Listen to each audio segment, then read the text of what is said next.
Okay, because in the other one I was getting Yeah, you. that's fine. We're Okay, going. so is what I've done is I've taken a couple pieces of paper and I've just put them together so that I kind of have a template of the size of the ice maker. The reason for this is because when you get to cut around the ice maker, you want to be able to release the tension on the stainless so that then you can pull it in to get a perfect cut on it.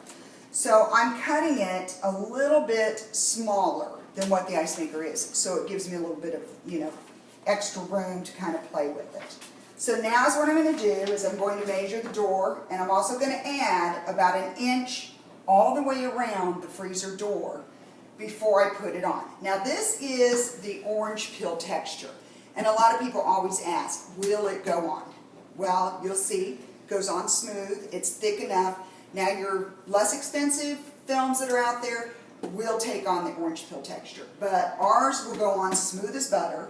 So you just want to make sure you clean the surface really well with like some alcohol, water, so that there's no crumbs, nothing, because if there are, it'll cause air pockets and it won't give you a smooth look. So now we're going to go ahead and cut, we're going to measure this and cut a piece, the length of the door, and then start wrapping it.